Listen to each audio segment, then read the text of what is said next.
The old Scramble for Africa was the name given by the Times newspaper in London in 1884 to the events that were going on in Africa and in Europe at that time.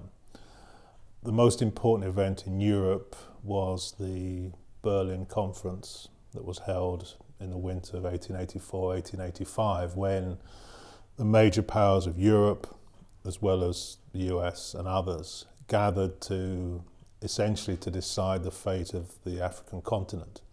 So the scramble that the Times referred to was the contention between all the major powers to secure particular areas of Africa in their own interests. So at the Berlin Conference, discussions were held as to essentially the rules of partition. And obviously there was all kinds of horse trading between the major powers.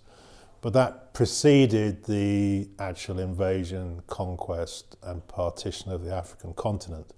So that if you looked at a map of Africa in 1900 or 1914, you would see it divided between all the major European powers, with Britain and France having the lion's share. So the main consequences then of that scramble were the conquest and division of the African continent, the boundaries which were imposed from Europe, the artificial boundaries, you could say, that were imposed from without. And the scramble referred to that whole process and the contention between the major powers. So that was going on throughout particularly the last quarter of the 19th century. And it was also one of the factors which led up to, and you could say contributed to, the contention between all the big powers that led to eventually to the First World War. So very serious consequences. For Africa, of course, it had the consequence of the loss of sovereignty for almost the entire continent, apart from two countries, and relatively small countries in Europe, like Belgium, for example, carving out a massive area of Africa, not even for Belgium as a country, but simply as almost the private estate of the King of Belgium, Leopold. And just that one state, that one colonial state established, led to the deaths of millions of African men, women and children under Leopold's rule. So that's essentially what the Scramble for Africa is all about.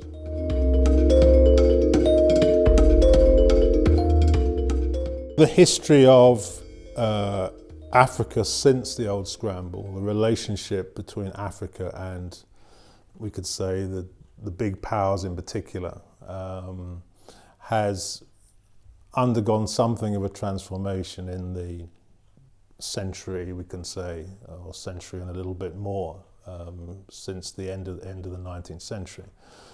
Of course, from the roughly 1900 onwards to, we can say, 1960s and 1970s, we have a whole period of colonial rule, where Africa, the majority of African countries, with the exception perhaps of two countries, were governed from Europe. The major colonial powers, Britain and France, but also even smaller European countries like Belgium, Portugal, also had their colonies, and of course countries like Italy as well, but also, and Spain, were also had African possessions. There were, during that period, various redivisions of that colonial partition. For example, at the end of the First World War, the countries which were the victors gobbled up the colonies of the losers of the war. So Germany in particular lost its colonies, and they were handed over to, essentially, to Britain and France. During the 1930s then, there was another mini scramble, we could say, where the fascist powers, in particular Germany and Italy, demanded a redivision, and said how unreasonable it was that the British and French had colonies and Germany and Italy didn't. And so there were demands for a redivision of Africa. And of course, during that period, Italy invaded Ethiopia with the connivance of the British and French governments. Throughout that entire period, of course, the people of Africa were fighting for their self-determination and independence in varying different ways, through strikes, through economic boycotts, through political organizations of various kinds. Even in that period before the Second World War, people were giving their lives in that struggle to liberate their countries. That anti-colonial struggle intensified in the period after 1945. In particular, there were massive strikes in some of the colonies in Nigeria in 1945, in some of the French colonies also in that period, major uprisings in countries like Madagascar, and so on. And that struggle of the peoples of the continent, together with the changed political situation globally, led to what is generally called a period of decolonization. The main global change being after the Second World War, the old colonial powers were weakened economically and politically, particularly Britain and France. And the two superpowers, the US and the Soviet Union, were anti-colonial for different reasons, clearly. The US because it was concerned to get its hands on the colonial possessions of the old colonial powers, and the Soviet Union, which was ideologically opposed to colonial rule. So those changed circumstances aided the struggle of the various countries in Africa. Having said that, many of them were, or many peoples in Africa were still forced to engage in armed struggle. The notable examples being in Algeria in the 1950s against France, in Kenya, again in the same period against British colonial rule, and elsewhere. But we could say generally by the late 1960s, many countries had gained independence. However, the colonies of Portugal, where of course there was a fascist government, and South Africa and Namibia was still, we could say, under various forms of colonial rule. And additional armed struggles were required to liberate Angola, Mozambique, Guinea-Bissau, Namibia, and so on, and Zimbabwe. And these were not finally, Zimbabwe obviously didn't gain its independence until 1980. And then finally we have the struggle in South Africa, which, as everyone knows, lasted until the early 1990s. So tremendous struggles to liberate the continent. Of course, even though that liberation has taken place in many ways and in many forms, yet there has still been, we could say, economic domination and sometimes various forms of intervention by the old colonial powers or by new powers in Africa. And so we have the whole problem of what was called neo-colonialism, where countries are nominally independent, but in fact economically under the domination of the IMF, the World Bank, the US, or various other major powers. And of course, during the period of the Cold War and the bipolar division of the world, the US and the Soviet Union, their allies, also struggled over to secure their influence in various African countries. So although Africans have been struggling for many years for their independence, yet that total liberation, economic, political, cultural liberation, has been a long time coming. And many of the problems which were created during the colonial period or directly after it still affect the continent today.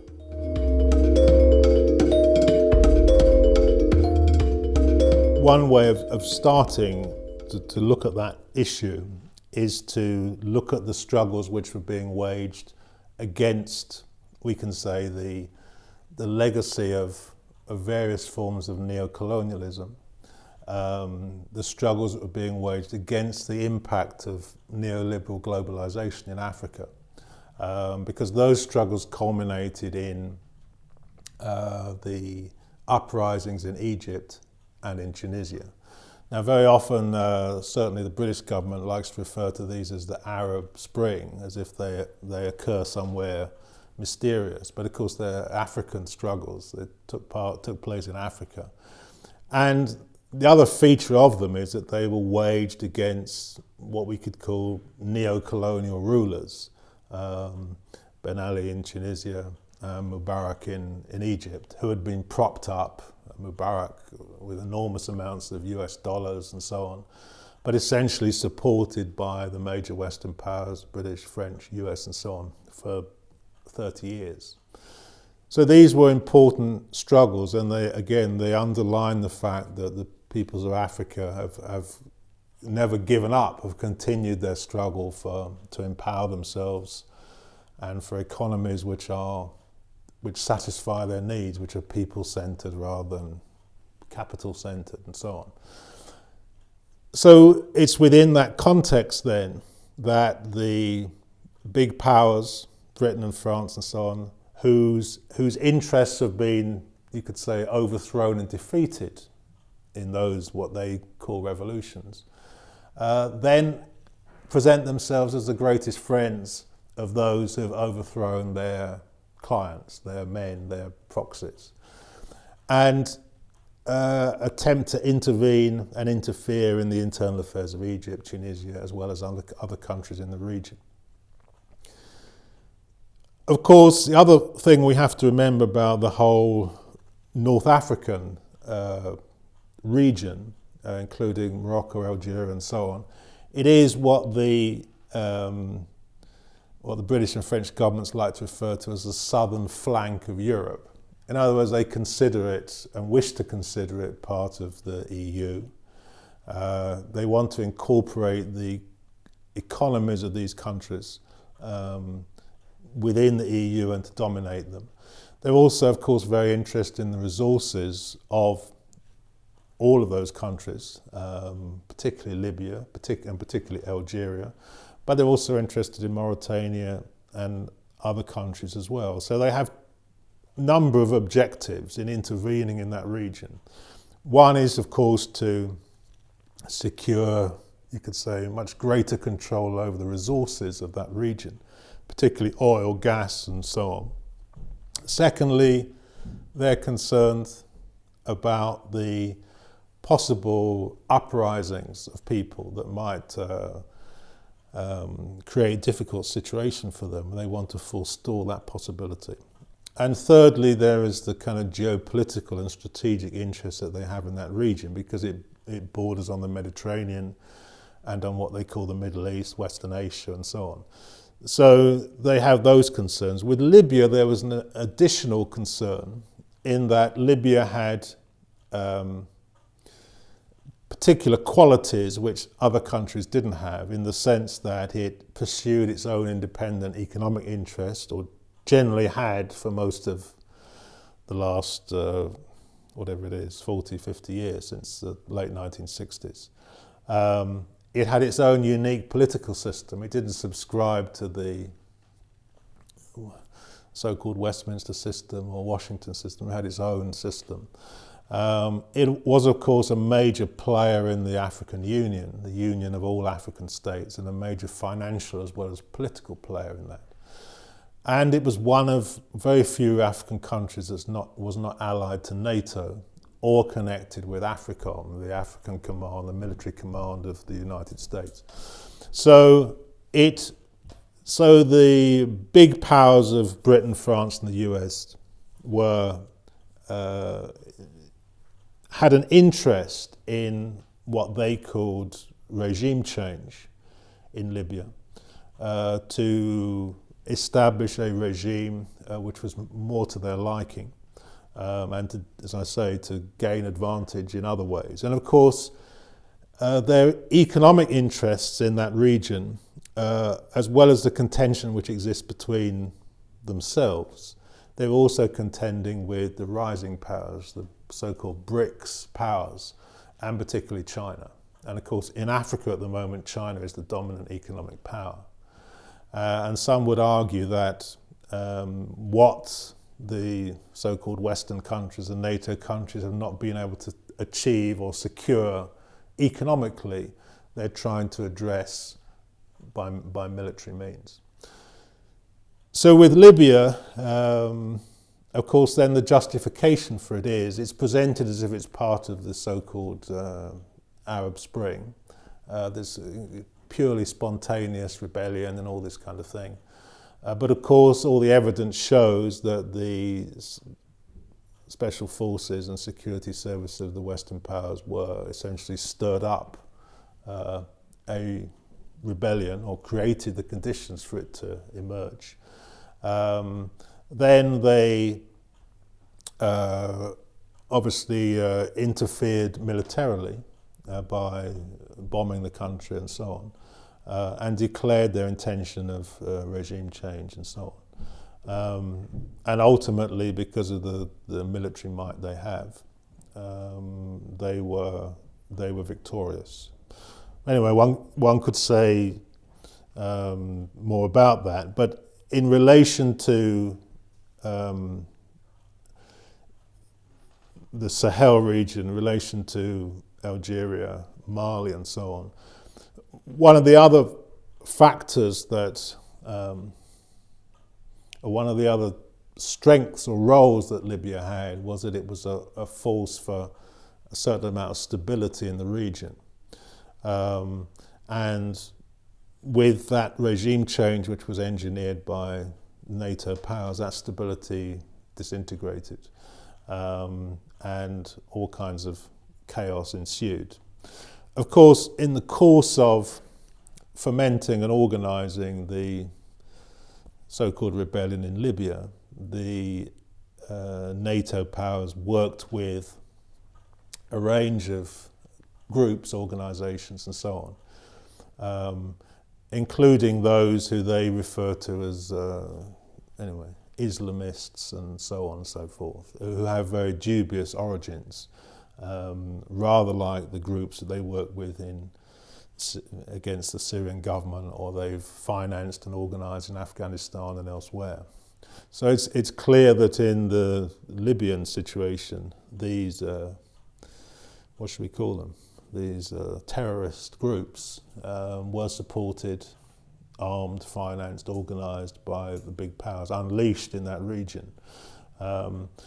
And once their work had been done in Libya, they were able to spread into other areas, and particularly to move south into the region of Mali and also to southern Algeria. The point I think it's important to make about Mali, and to a certain extent about southern Algeria, is that this was a region which the US had targeted almost 10 years ago as a region that they wished to establish their counter-terrorism program, their Pan-Sahel initiative and so on.